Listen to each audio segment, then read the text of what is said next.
तो let's start the question. सो हमारी जितनी भी रेशियोज थी मैंने यहाँ पे मतलब लिख ली थी। Profitability ratio, liquidity ratio, then solvency ratio, capital standing market ratios. तो ये क्वेश्चन इसलिए पिक किया था, एज आई टोल्ड यू, इसलिए पिक किया था कि भाई क्योंकि इसमें सारे रेशियोज आ रहे हैं। तो first is profit margin ratio. तो प्रॉफिट मार्जिन आपकी क्या होती है? प्रॉफिट बाय सेल्स एंड ये परसेंटेज टर्म्स में कैलकुलेट होती है। तो प्रॉफिट इसमें जो लेना होता है वो प्रॉफिट आफ्टर टैक्स लेना होता है। तो अगर मैं इस क्वेश्चन में देखूं, profit after tax 11,200 and previous year का 12,900 प्रॉफिट आफ्टर टैक्स है। एंड मेरी जो सेल्स है वो है 97,300 and 88,400। So 11,200 profit divided by sales 97,300 will give me 11.51%, and 12,900 divided by 88,400 will give me 14.59%. Then we will calculate asset turnover ratio. So asset turnover ratio आपके निकल के आती है सेल्स अपॉन में एवरेज एसेट्स। इस बात का ध्यान देना है, average asset. And average asset आपके कैसे कैलकुलेट होते हैं हम देख लेते हैं एक बार। तो सेल्स तो आपकी वही नॉर्मल जो दी हुई है क्वेश्चन में, ये वाली हो गई 97,300 एंड 88,400। एंड अब एवरेज, अब सॉरी एवरेज एसेट हमने कैलकुलेट करने थे, तो वो हम कैसे करेंगे? एवरेज एसेट, हमें यहाँ पे एसेट्स दिए हुए हैं 72,100 एंड 59,700। तो ये 2 साल के हो गए, प्लस हमें एडिशनल इंफॉर्मेशन में यहाँ पे भी दिया हुआ था तो टोटल एसेट्स ऑफ 41,000। तो अब एवरेज एसेट हम कैलकुलेट करते हैं 2 ईयर का एवरेज निकाल के। तो 72,100 प्लस 59,700 डिवाइडेड बाय 2, ये आपका आ जाएगा, आपका एवरेज एसेट आ जाएगा 65,900। ठीक है। सिमिलरली प्रीवियस ईयर का हमें एवरेज एसेट निकालना होगा, तो 59,700 प्लस 41,000 डिवाइडेड बाय 2, वो मुझे प्रीवियस ईयर का एवरेज एसेट दे देगा। तो अब हमने यहाँ पे क्या किया, मेरी जो सेल्स थी 97,300 डिवाइडेड बाय एवरेज एसेट 65,900 निकल के आया 1.48 टाइम्स। सिमिलरली प्रीवियस ईयर की सेम कैलकुलेशन करी हमने, 88,400 divided by 50,350 will give me 1.76 times. Okay. Next ratio जो है रिटर्न ऑन एसेट्स है। अब उसमें भी आपका जो प्रॉफिट होता है वो profit after tax and average assets लेने होते हैं आपको। तो एवरेज एसेट हमने अभी ऊपर वाले पॉइंट में ही कैलकुलेट किए हैं, और एवरेज और जो हमारा प्रॉफिट आफ्टर टैक्स है वो भी प्रॉफिट मार्जिन परसेंटेज वाली रेशियो में हमने कंसिडर किया है। तो अगर आप एक बात को नोट करो तो यहाँ पे profit margin multiply by asset turnover can also be known as return on asset, क्योंकि प्रॉफिट मार्जिन है आपकी profit by sales, and asset turnover है sales by average asset. So profit by sales and sales by average assets. Sale से sale हमने cut कर दिया तो हमारे पास क्या बचा है? प्रॉफिट बाय एवरेज एसेट, और वही हमारी एवरेज एसेट हमारी asset turnover ratio, sorry return on asset वाली वो है। तो 11,200 divided by 65,900 will give me 17%, and 12,900 profit divided by average asset of 50,350 will give me 25.62%. So हमने ये भी निकाल ली। देन हमारा है रिटर्न ऑन इक्विटी। अब रिटर्न ऑन इक्विटी के फॉर्मूले में भी जो बुक में जैसे दिया हुआ है कैलकुलेशन, मैंने वही वही यूज की है।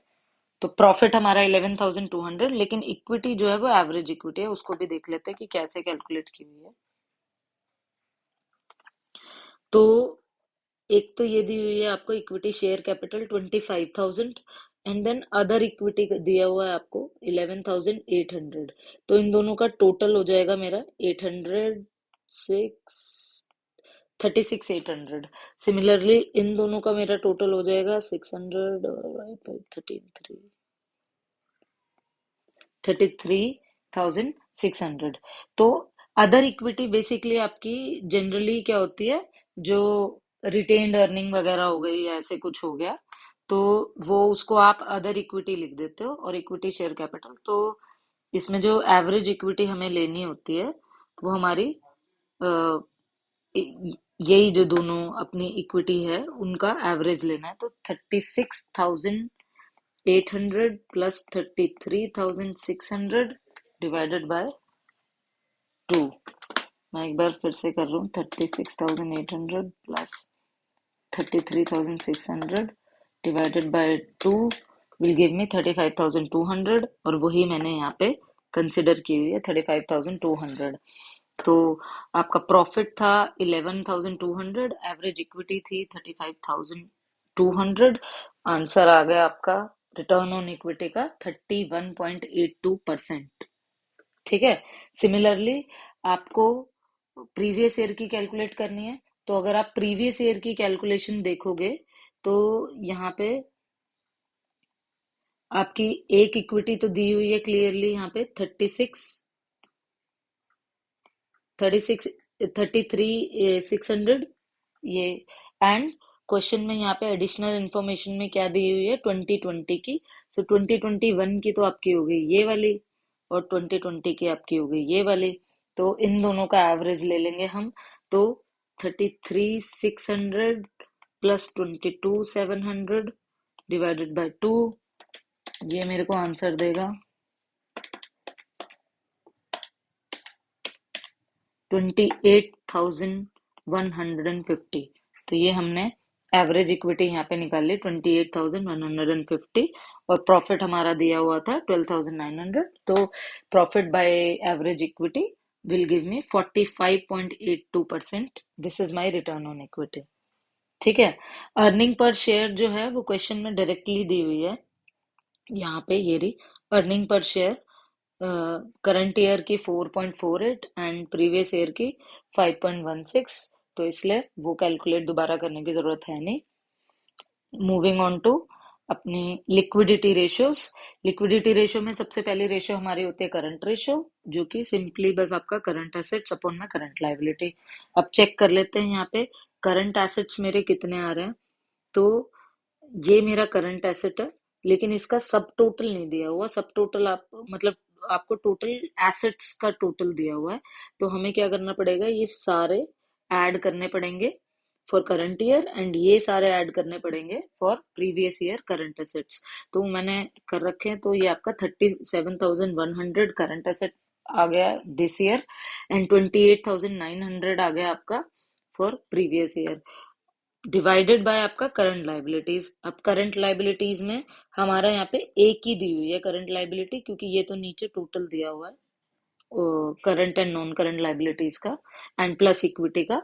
तो इसीलिए करंट लाइबिलिटी मेरी सिंपली ये हो गई 23,300 for current year, 17,100 for previous year. वही मैंने यहाँ पे करा। तो current assets of current year is 37,100 divided by current liabilities 23,300। It will give मी 1.59:1 की रेशियो।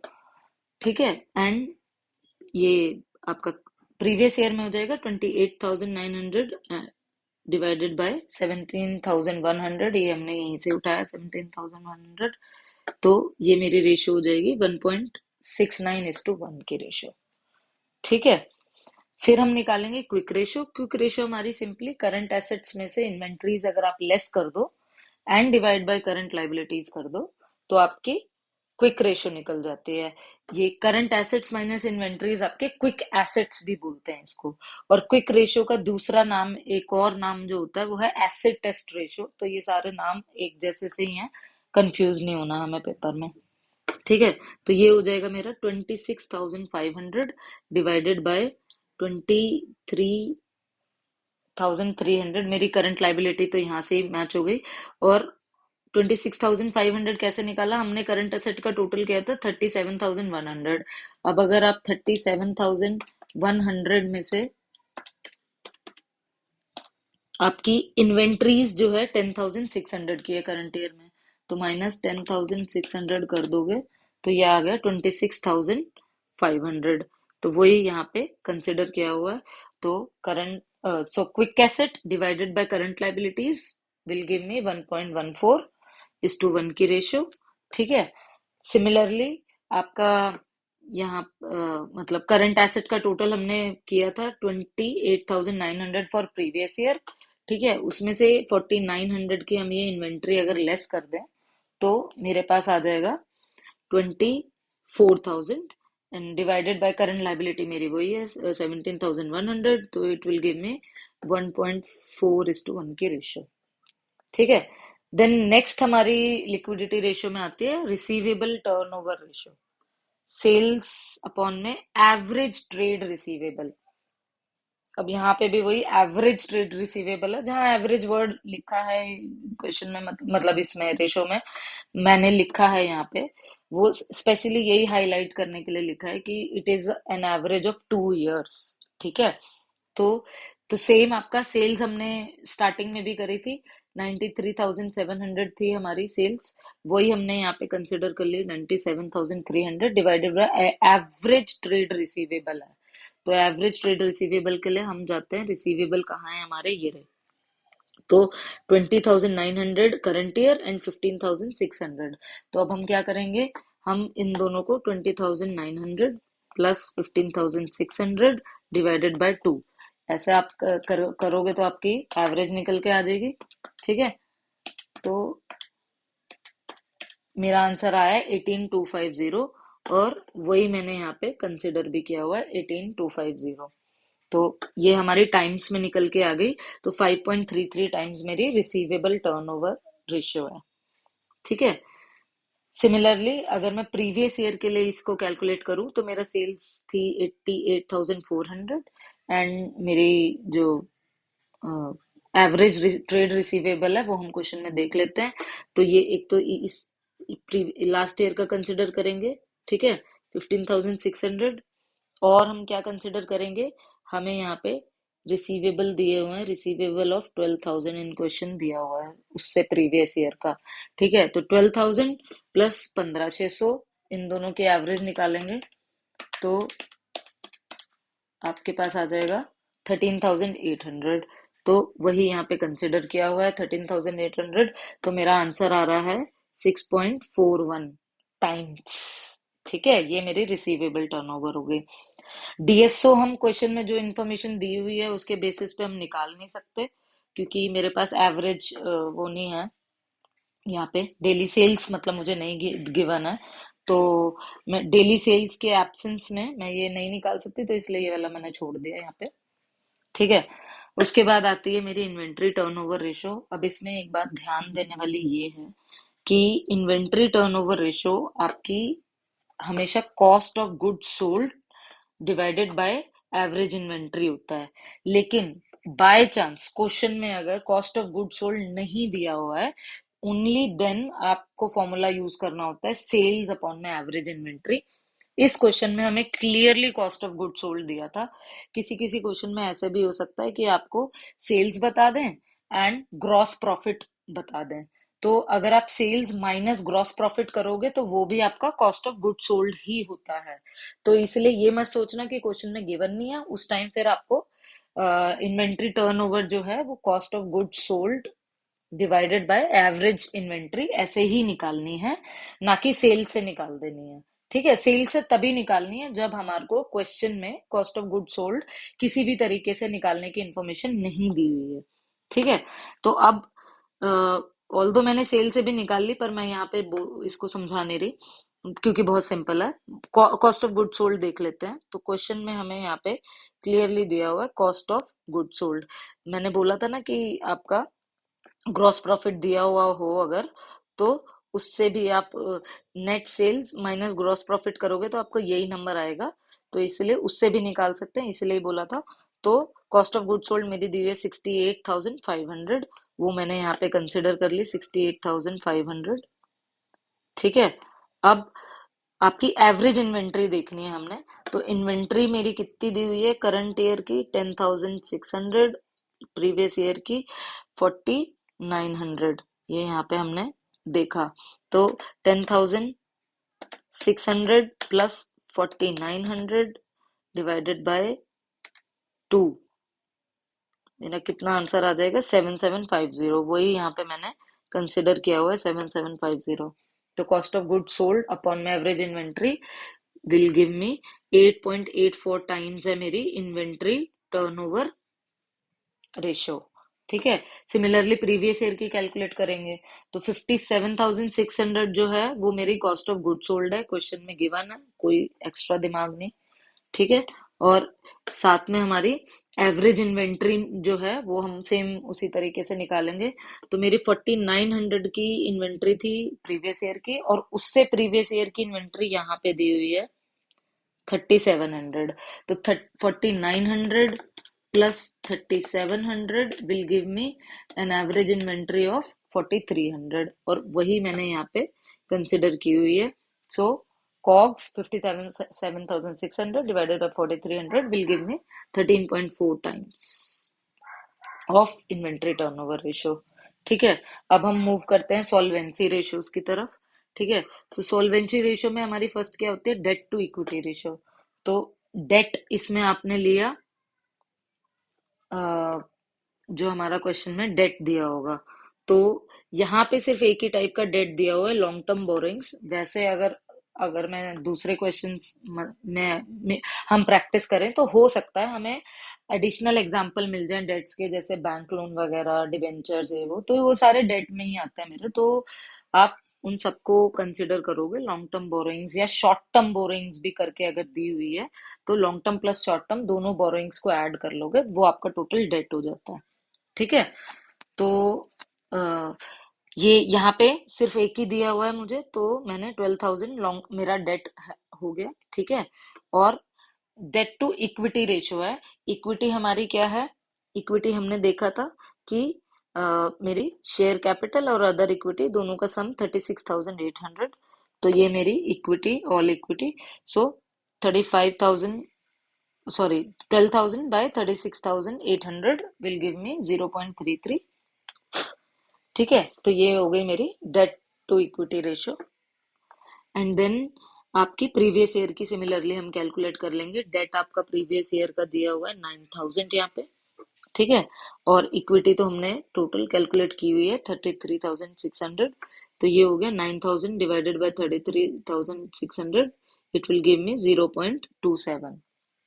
ठीक है। सिमिलरली हम नेक्स्ट रेशियो अपनी निकालेंगे, लाइबिलिटी टू इक्विटी रेशियो। तो इसमें ऑल लाइबिलिटीज लेनी होती है, ओनली लाइबिलिटी। यहाँ पे ये गलती मत कर देना कि कहीं ये क्वेश्चन में ये टोटल इक्विटी एंड लाइबिलिटी वाला ये टोटल उठा लो सीधा, नहीं, सिर्फ लाइबिलिटीज का आपको टोटल करना है। ठीक है। तो इस क्वेश्चन में आपको लॉन्ग नॉन करंट लाइबिलिटी 12,000 की दी हुई है, और करंट लाइबिलिटीज आपको दी हुई है 23,300। तो इन दोनों का आपने सम करना है, 35,300 आ जाएगा। ठीक है। एंड इक्विटी हमने पहले ही कैलकुलेट की हुई है। सो 35,300 डिवाइडेड बाय 36,800 की इक्विटी, सो 0.96। तो ये मेरी all liability to equity ratio है। ठीक है। तो नेक्स्ट हमारी है प्रीवियस ईयर की। अगर मैं कैलकुलेट करूं तो सिमिलर वे में हमने प्रीवियस ईयर की भी कैलकुलेट करनी है। मेरी लाइबिलिटी कितनी है, 9,000 प्लस 17,600, टोटल विल बी 26,100। ठीक है। तो 26,100 डिवाइडेड बाय मेरी टोटल इक्विटी जो हमने कैलकुलेट की हुई थी यहाँ पे 33,600 ये। ठीक है। तो 33,600, तो मेरा आंसर आ जाएगा 0.78। देन मेरी लास्ट जो सोल्वेंसी रेशियो है वो है इंटरेस्ट कवर। इंटरेस्ट कवर में सिंपल फॉर्मूला है आपका profit before interest and tax divided by interest expense. ठीक है। क्वेश्चन में देखते हैं प्रॉफिट बिफोर, ये रहा, मिल गया, profit before interest and tax. ठीक है। ये हमें दिया हुआ है करंट ईयर 23,500, प्रीवियस ईयर 26,300। तो 23,500 डिवाइडेड बाय इंटरेस्ट एक्सपेंस भी ढूंढ लेते हैं, यहीं पे ही दिया होगा इंटरेस्ट। ये रहा इंटरेस्ट एक्सपेंस आपका 1800, 1400। तो 1800 करंट ईयर का था, तो 23,500 divided by 1800, it will give मी 13.05। तो बेसिकली आपके जो प्रॉफिट है वो आपके इंटरेस्ट एक्सपेंस का एक तरीके से 13 टाइम्स है, profit before interest and tax. Similarly previous year यही आपका 26,300 डिवाइडेड बाय 1400 था, तो 18,000, 18.79 टाइम्स और रफली 18.8 टाइम्स आपका ये था। ठीक है। फिर कैपिटल स्टैंडिंग मार्केट रेशियोज में आपका अर्निंग यील्ड, डिविडेंड यील्ड, ये सब आप फॉर्मूलेज दिए हुए हैं, आप कैलकुलेट कर सकते हो अगर आप चाहो तो। ठीक है। क्योंकि यहाँ पे डिविडेंड पर शेयर दिया हुआ है, तो अगर आपको डिविडेंड पर शेयर दिया हुआ होता है तो डिविडेंड यील्ड निकालना is very simple, dividend per share upon में मार्केट प्राइस पर शेयर। लेकिन यहाँ पे मुझे मार्केट प्राइस ऑफ शेयर की क्लैरिटी नहीं है। अच्छा दी है, सॉरी दिया हुआ है, ये रहा मार्केट प्राइस पर शेयर। तो ये हो जाएगा मेरा डिविडेंड यील्ड, आपको निकालनी है तो 3.2 आपकी डिविडेंड पर शेयर अपॉन में मार्केट प्राइस पर शेयर क्या है 30। तो डिविडेंड यील्ड आपकी निकल के आ जाएगी 3.2 divided by 30 is equal to 10.67। ठीक है। 10.67% आ गई आपकी डिविडेंड यील्ड। ऐसे ही अर्निंग यील्ड कैसे होगी, जो अर्निंग पर शेयर, यहाँ पे अर्निंग पर शेयर दी हुई है आपकी 4.48, तो 4.48 डिवाइडेड बाय आपका अर्निंग यील्ड में मार्केट पर शेयर। ठीक है। मार्केट प्राइस पर शेयर अगेन 30 है, तो 4.48 divided by 30, it will give मी 14.93%। ठीक है। तो ये हमने इस तरीके से आप ये रेशियोज भी निकाल सकते हो। प्राइस अर्निंग रेशियो अगेन वो आपकी अर्निंग यील्ड्स का जस्ट रिवर्स फॉर्मूला होता है, विच इज मार्केट प्राइस पर शेयर अपॉन में अर्निंग पर शेयर। तो मार्केट प्राइस आपको दिया हुआ है 30। ठीक है। अर्निंग दी हुई है 4.48, तो 30 divided by 4.48, it will give me 6.7 times रफली। ये आपका टाइम्स में निकलती है प्राइस अर्निंग रेशियो। तो आपने प्राइस अर्निंग रेशियो भी निकाल ली, मैंने सिर्फ करंट ईयर की निकाली, आप लोग चाहो तो प्रीवियस ईयर की भी निकाल लेना, एक्चुअली निकालनी पड़ेगी क्वेश्चन में तो। ठीक है। फिर ये हमने यहाँ पे पार्ट 1 कवर कर लिया, compute profitability, liquidity, solvency and capital standing market ratios. यहाँ तक हमने पार्ट 1 किया है। पार्ट 2 क्या है, using the ratios computed in requirement 1, evaluate grace corporations profitability, liquidity, solvency and capital market. तो इवेल्युएट में क्या करना होता है कि जितने भी रेशियोज हमने निकाले हैं, ये हमने करंट ईयर और प्रीवियस ईयर दोनों की निकाले हैं, राइट। तो आप क्या करोगे, बेसिकली आप कंपेयर करोगे, आप बताओगे कि प्रीवियस ईयर में आपका जो प्रॉफिट मार्जिन रेशियो थी वो ज्यादा थी, 14.59% थी, versus now it has been reduce to 11.51%। ठीक है। ऑफ कोर्स आपका क्योंकि मार्जिन कम हो गया है और इसलिए आपका ये ऐसा हुआ। ठीक है। सिमिलरली ऐसे asset turnover ratio, return on equity, हर रेशियो को आप कंपेयर कर सकते हो from current year previous year and can give your views in as requested in point number 2 in the question. अब मेरी आप लोगों से सिंपल बस एक रिक्वेस्ट रहेगी कि kindly do practice from the book. Problem आपकी 12.12 से, ठीक है, आपको 12.15 तक, तो 12.12 से 12.15 तक आप अगर प्रैक्टिस कर लोगे, I think that will be enough. मुझे नहीं लगता उसके बियॉन्ड कुछ खास एग्जामिनेशन में आना चाहिए। ठीक है। चलो, थैंक यू।